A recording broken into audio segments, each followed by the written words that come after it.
বেলা 1টা বাজে, তারপরে অফিস সেখানে স্বাভাবিক নয়, অফিস ফাঁকা রয়েছে।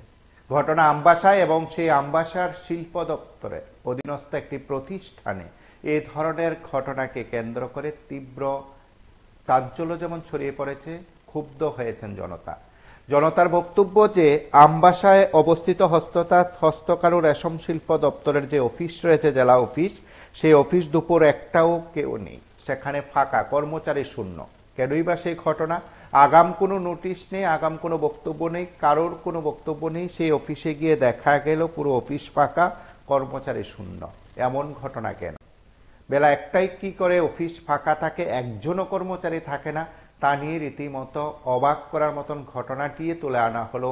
সচেতন নাগরিকরা যেমন বিষয়টি উত্থাপন করেছেন, সরাসরি সেই দৃশ্য দেখা গেল। আমরা সরাসরি সেই দৃশ্য দেখি, সেখানকার বিষয়গুলো আমরা সংশ্লিষ্টদের তরফ থেকে জানার চেষ্টা করেছি, যদিও কোনো আধিকারিক স্তরের কেউই বিষয়টি নিয়ে মুখ খোলেননি।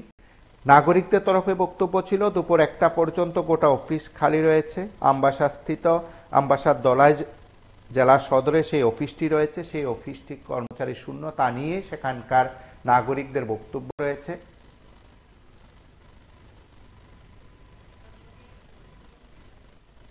আমরা সরাসরি সেই দৃশ্যটা দেখার পর সংশ্লিষ্ট আধিকারিকদের সঙ্গে আমরা যোগাযোগ করার চেষ্টা করেছি।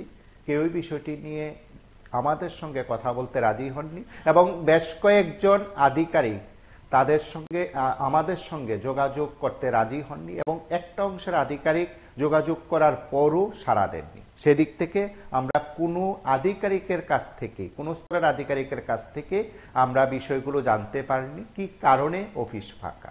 আমরা সংশ্লিষ্ট বিষয়গুলো, সেখানকার যে দৃশ্য, আমরা একবার সরাসরি তুলে ধরছি।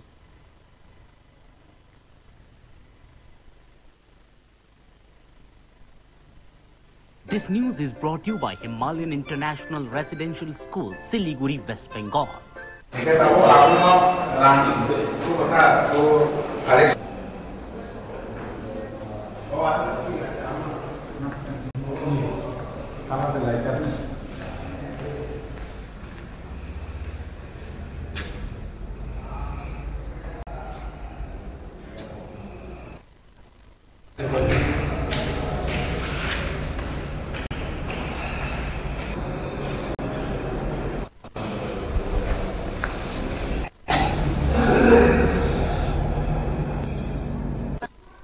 এখানে তো একটা লোক না, অফিসের মধ্যে একটা গ্রুপ ডি থেকে, একটা অফিসার থেকে, একটা পিউন থেকে কেউই নাই, পুরো অফিস একদম পাকা।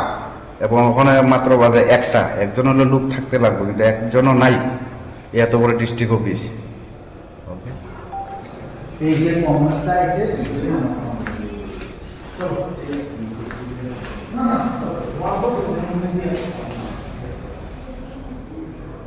This news is brought to you by Himalayan International Residential School, Siliguri, West Bengal. আপনারা দেখলেন ঠিক অফিসের যে ঘড়ি রয়েছে সেই ঘড়িতে 1:15 বাজে, তখন পর্যন্ত কেউ আসেনি। 1টা থেকে 1:15 পর্যন্ত সরাসরি সেখানকার দৃশ্যটা খানিকটা হলেও তুলে ধরার আমরা চেষ্টা করেছি যতটুকু সম্ভব। তার পাশাপাশি সে অফিসের কোনো আধিকারিকের সঙ্গে যোগাযোগ স্থাপন সম্ভব হয়নি এবং কোনো আধিকারিকের তরফেও সংবাদ মাধ্যমকে বিষয় সম্পর্কে অবগত করা হয়নি। আমরা যোগাযোগ করেও তাদের সঙ্গে যোগাযোগ স্থাপন করতে পারিনি। সেদিক থেকে আধিকারিকরা যদি কোনো বক্তব্য পরবর্তী সময় দিয়ে থাকেন, হয়তো সেইগুলো আমরা শোনাবো। কিন্তু এই সময়ের মধ্যে বেলা 1টা এবং 1:15 পর্যন্ত সে অফিসে অবস্থানকালে, আমবাসাস্থিত সেই অফিসে অবস্থানকালে হস্তকার রেশম শিল্পের সে জেলা অফিসে পুরো কর্মচারীকে পাওয়া যায়, একজন কর্মচারীও নেই। আধিকারিক থেকে শুরু করে অন্যান্য কর্মচারী এবং যারা অফিসে সহায়ক হিসেবে থাকেন, কোনো স্তরের কর্মচারীকে পাওয়া যায়নি। গ্রুপ ডি পর্যন্ত নেই। সেই বক্তব্য আপনারা যেমন শুনলেন, ঠিক সেই দৃশ্যটা সরাসরি দেখলেন। একেবারে অফিস ফাঁকা, মনে হয় যেন সেই অফিসে আর কেউ নেই। একেবারে কর্মচারী, আধিকারিক, গ্রুপ ডি শূন্য সেই অফিস। সেই অফিসে কেনই বা বেলা 1টা 1:15 পর্যন্ত কোনো কর্মচারী নেই? তারা কোথায় গেলেন তা নিয়ে কিন্তু কোনো বক্তব্য অন্তত অফিসিয়ালি জানা যায়নি। নানাজন তো নানা কথা বলবেন, সেদিক থেকে হয়তো আপনারা আপনাদের মতামত এই মাধ্যমে দেবেন। সরকারি অফিসগুলোর কর্মসংস্কৃতি ফিরিয়ে আনতে যত সব কথা শোনা যায়, তার সঙ্গে বাস্তববোধ হয় অন্য কথা বলে। আপনারা সঙ্গে থাকুন, দেখতে থাকুন PB24।